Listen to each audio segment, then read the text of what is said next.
अब वक्फ में मेंबर कौन रहेगा दर्शकों, ये आप सोच रहे हैं, मैं आपको बता रहा हूं। वक्फ में अब मुस्लिम ही नहीं सब धर्म के सदस्य होंगे। 4 गैर मुसलमान से ज्यादा मेंबर नहीं हो सकते हैं। 3 सदस्य सांसद से यानी सांसद होंगे। अब महिला सदस्य होने का भी प्रावधान है जो कि अभी नहीं है। 10 में से 2 महिला सदस्य अनिवार्य कर दिए गए और वक्फ बोर्ड में 2 प्रोफेशनल्स भी होंगे दर्शकों। 1 सदस्य बार काउंसिल से भी होगा जो लीगल चीजें देखेगा। लेकिन आप सोचिए दर्शकों, एक जंग विपक्ष ने लोकसभा में वक्फ संशोधन बिल के खिलाफ होने के बाद छेड़ने का ऐलान कर दिया है, तो इससे पहले AIMIM चीफ असद उद्दीन ओवैसी ने संसद में ही जंग का ऐलान कर दिया और बिल को वहां से फाड़ दिया। लेकिन सबसे हैरान करने वाली बात पता है आपको क्या? उन्हें इस विरोध में मुस्लिम समाज का सपोर्ट नहीं मिल रहा है। असद उद्दीन ओवैसी अकेले रह गए हैं और अब वो फिर वही बिल फाड़ने वाला प्रदर्शन करने लगे। कैसे, देखिए जरा। वक्फ बिल को लेकर लोकसभा में बेशक असदुद्दीन ओवैसी ने आखिर के घंटे में अपनी बात रखी, लेकिन आखिरी के उन मिनटों में ही सरकार के बनाए गए इस बिल को लेकर एक नया नाटक खड़ा कर दिया। वक्फ बिल पर बहस करने के लिए सदन में ओवैसी खड़े हुए और उन्होंने वक्फ संशोधन बिल की कॉपी को फाड़ डाला।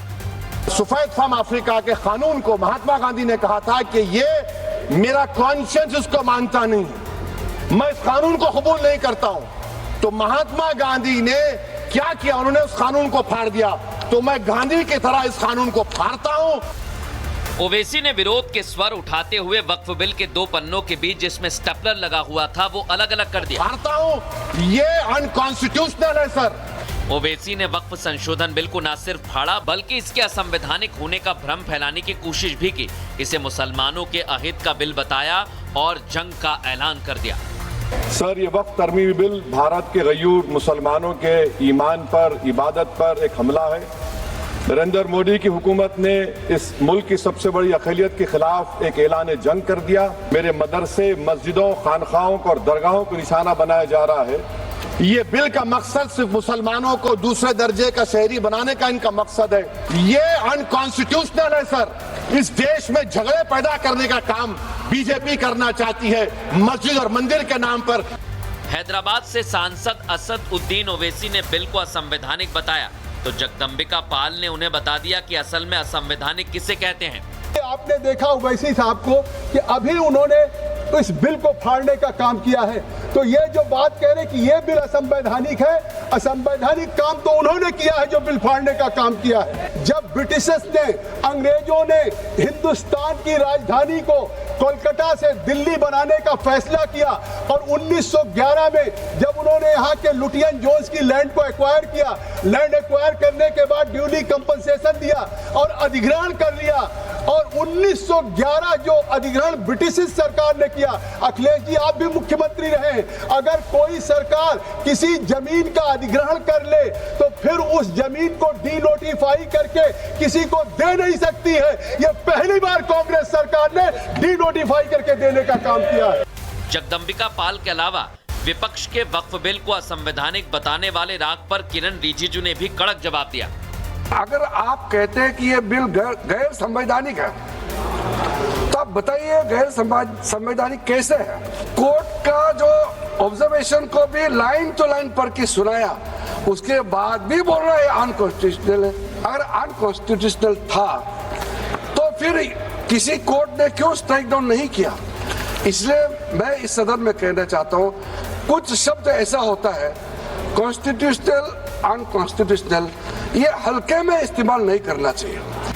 ओवैसी के बिल फाड़ने पर बीजेपी ने इसे ओवैसी की हिंदू मुसलमान को बांटने की साजिश बताया है। असदुद्दीन ओवैसी तो इसी काम पे हैं, नफरती बात कहना, हिंदू मुस्लिम में दरार डालना। नाम है कुल हिंद मजलिस इत्तेहादुल मुस्लिमीन, इत्तेहाद की कोई बात नहीं करते हो। हर चीज़ में उनको लगता है कि हिंदू कब्जा कर लेंगे। राहुल गांधी के शिष्य हैं असदुद्दीन ओवैसी। ओवैसी खुद को मुस्लिमों को मसीहा बनने की कोशिश वो कर रहे थे। देखो, मैं ये बिल फाड़ दिया, ये दिखाने के लिए उन्होंने ये नाटक सभागृह में किया। विपक्ष ने विपक्ष का काम किया है, वो सही बोल ही नहीं सकते ना। गुमराह करने के लिए, मुस्लिम माइनॉरिटी को गुमराह करने के लिए इसी तरह की सब भाषण हो गए। ओवैसी ने बिल में 10 संशोधन करने का प्रस्ताव रखा था, लेकिन वो जानबूझकर ऐसी मांगे रखते हैं जो मुसलमानों को गुमराह कर सके, लेकिन बीजेपी ने अपने फैक्ट के साथ उन्हें आईना दिखा दिया। एआईएमआईएम चीफ असद उद्दीन ओवैसी ने लोकसभा में न केवल वक्फ संशोधन बिल की कॉपी फाड़ी दर्शकों, बल्कि ऐसा करके ये साफ कर दिया कि उनका मकसद कभी भी देश का विकास नहीं रहता है, बल्कि वो तो देश को बांटने की साजिश के तहत ये सब कुछ करते हैं। क्योंकि ऐसा पहली बार नहीं है जब ओवैसी ने सदन में किसी बिल की कॉपी को फाड़ा हो। असंवैधानिक काम किया है उन्होंने पहले भी, विरोध का यही तरीका वो अपनाते रहे हैं, लेकिन कैसे सीएए को लेकर उन्होंने भ्रम फैलाया और अब बारी वक्फ की आ गई है। ओवैसी सरकार के खिलाफ मुसलमानों की आंखों में विद्रोह की आग जलाने की साजिश अभी से नहीं, लंबे समय से रच रहे हैं। सरकार के फैसले का विरोध करना तो मानो उनकी आदत है। जैसे कल उन्होंने वक्फ बिल की कॉपी महात्मा गांधी का जिक्र करते हुए फाड़ दी, ठीक उसी तरह 2019 में जब लोकसभा में नागरिक संशोधन बिल पर चर्चा हो रही थी, तब उस पर बोलते हुए ओवैसी ने नागरिक संशोधन बिल की कॉपी को फाड़ दिया था। तब भी ओवैसी ने कहा था कि देश का एक और बंटवारा होने वाला है। सीएए को उन्होंने हिटलर के कानून से भी बदतर बताया था। ओवैसी ने वक्फ बिल की कॉपी फाड़ी तो उनकी पार्टी के नेता शोएब जमई ने भी समर्थन दिया और कहा कि एक अकेला ही बुज़दिलों की भीड़ के लिए काफी है। ओवैसी और उनकी पार्टी चाहे कितनी कोशिश कर ले, लेकिन उनकी साजिश सबके सामने एक्सपोज हो चुकी है। मौलाना भी उनके खिलाफ खड़े हो गए हैं। एमआईएम के अध्यक्ष असदुद्दीन ओवैसी साहब ने जो कागज फाड़े हैं, ये तो उन्होंने गैर आईनी काम किया है। मुसलमानों के जहनों में जो गलतफहमियां हैं वक्फ संशोधन बिल के हवाले से, सबसे ज़्यादा गुमराह मुसलमानों को ओवैसी ने किया। वक्फ संशोधन बिल से मुसलमानों को फ़ायदा होगा, नुकसान नहीं होगा।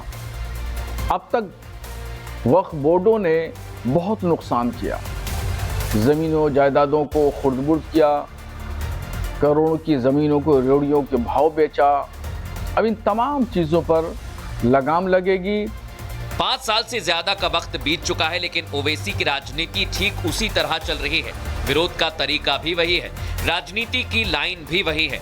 मुसलमानों को गुमराह करने वाली सोच और बंटवारे की तरफ देश को धकेलने की साजिश, सब कुछ वैसे ही चल रहा है।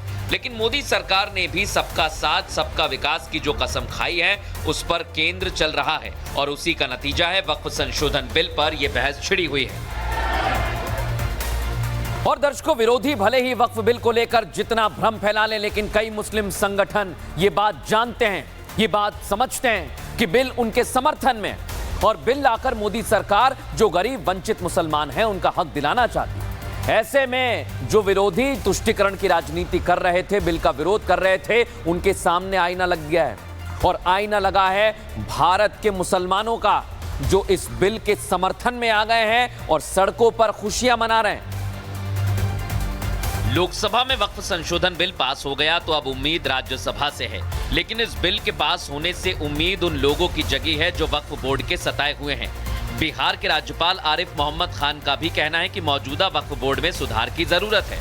वक्फ बोर्ड की जो हालत है, इतनी प्रॉपर्टी है और उनके पास तनख्वाहें देने के लिए पैसे नहीं है, तो ये पैसा कहाँ जा रहा है? तो इसका मतलब कहीं ना कहीं गड़बड़ है, तो उसके सुधार की आवश्यकता है। बिल क्यों जरूरी है, ये एक आम मुसलमान समझ रहा है, मगर कुछ लोग जानबूझकर इस बिल का विरोध करने पर तुले हुए हैं।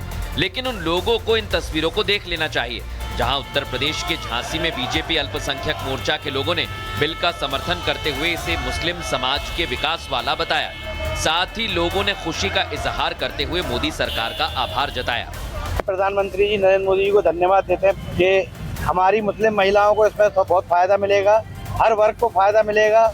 इस जमीनों पर जो गलत लोगों का कब्जा रहता था, आज वो धीरे धीरे करके कब्जा मुक्त होगी। मुस्लिम भाइयों के लिए और सब समाज के लिए उन जमीनों पर अस्पताल खुलेंगे। माननीय मोदी जी का समर्थन देने के लिए और मोदी जी का धन्यवाद देने के लिए सारे लोग एकत्रित हुए हैं। इधर भारतीय सूफी फाउंडेशन से लेकर ऑल इंडिया मुस्लिम जमात ने बिल को संवैधानिक बताया है। साथ ही कहा कि बिल आने से मुसलमानों की कोई मस्जिद या मजार नहीं छीनी जाएगी, और जो लोग इसका विरोध कर रहे हैं वो वोट बैंक के लिए इसके विरोध में हैं।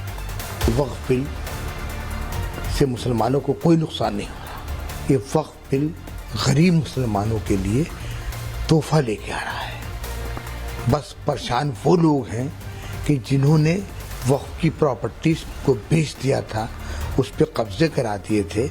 भारत सरकार को भी मुबारकबाद कि वो वक्फ को रख रखाव सही तरीके से, जायज़ तरीके से और उसकी आमदनी को गरीबों तक पहुंचाने के लिए एक बड़ा कदम उठाया।